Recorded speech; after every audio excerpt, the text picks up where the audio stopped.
Hello everyone and welcome back to the channel. In this video, we'll be looking at how to export tables to CSV format. We will be using SSMS, BCP, and XPCMD shell.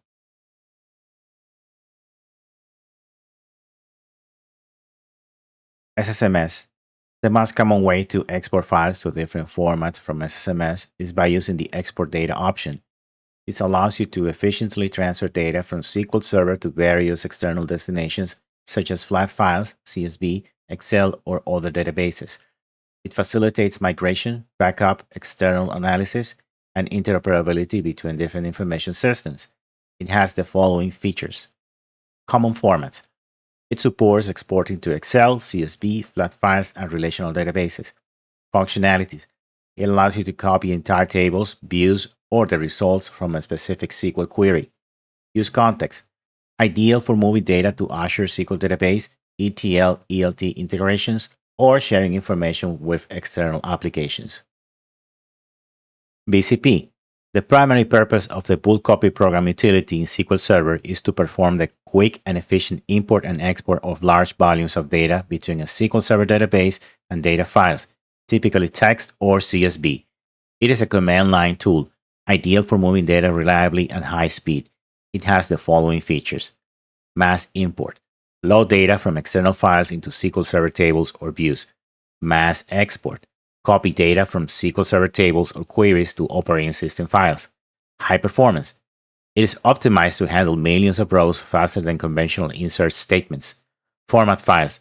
It allows the use of format files, XML, FMT, etc., to define how data is structured when importing or exporting. Flexibility. Its functionality does not require complex T-SQL knowledge.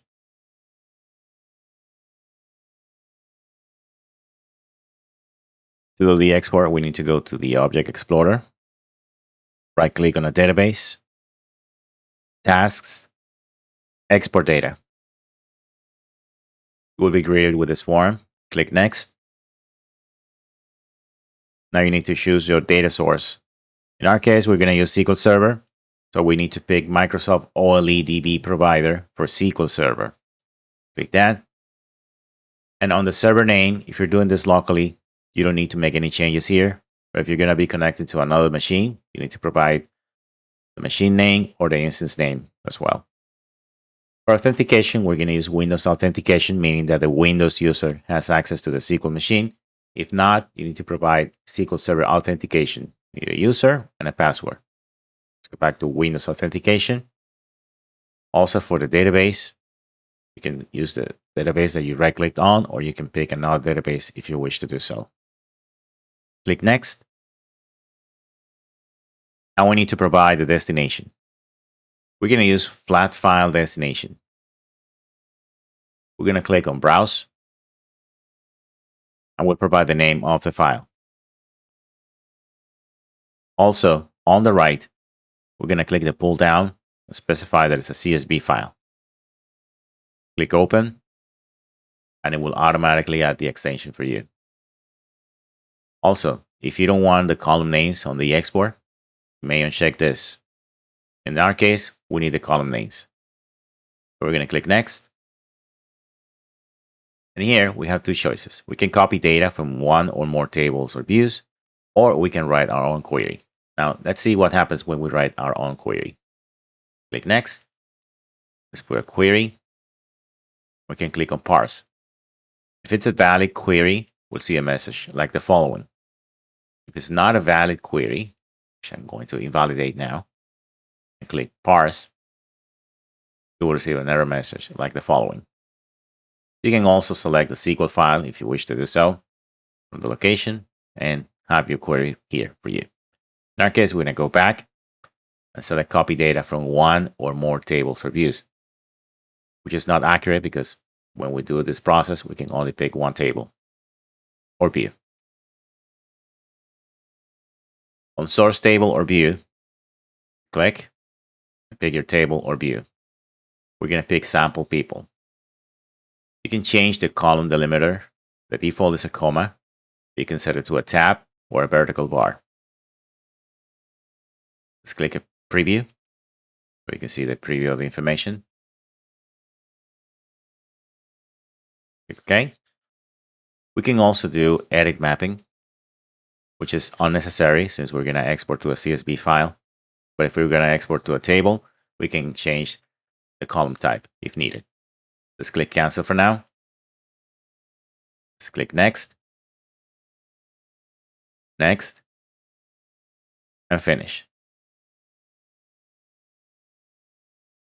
If you see this message, it means that it was successful.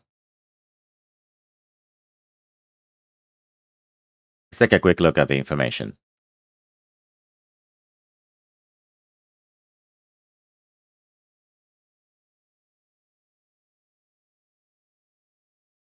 Here's our file, export1.csv.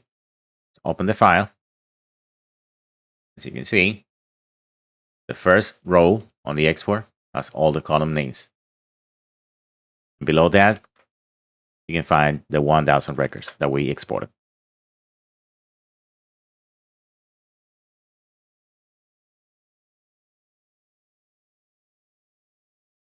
Natively, we don't have a function in SQL Server to export data from tables or views into flat files.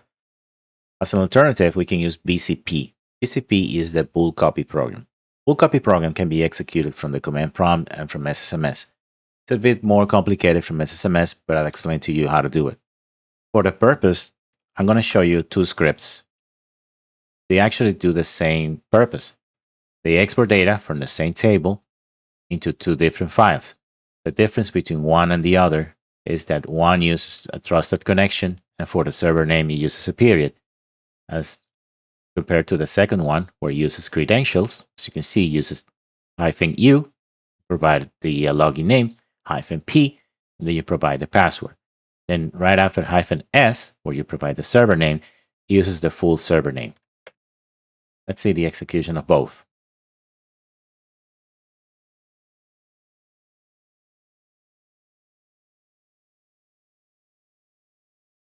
There goes one.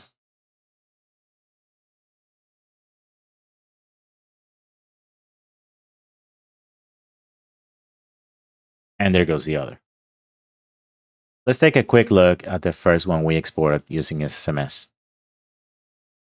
Then export 2 and export 3.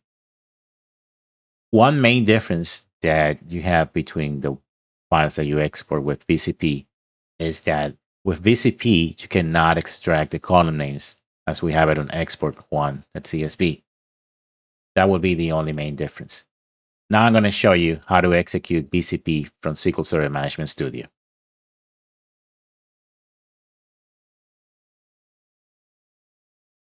In order to safely run BCP commands from within SQL Server Management Studio, you need to enable xpcmd shell, as you see here on the screen. Right after that, you can execute your BCP commands. We're going to execute this command, which will export the results of the sample people table into the export4.csv file. The second BCP execution is a little bit different. This one, instead of using the option out, as you see on the top BCP command, we'll use an option called query out.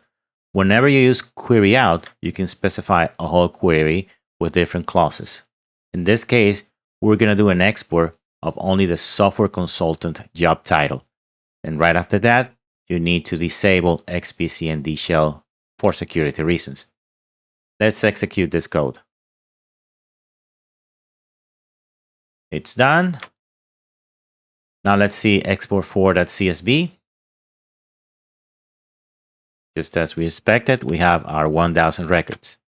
If we open export5.csv, we're supposed to see only the software consultant portion of all the records. And there it is.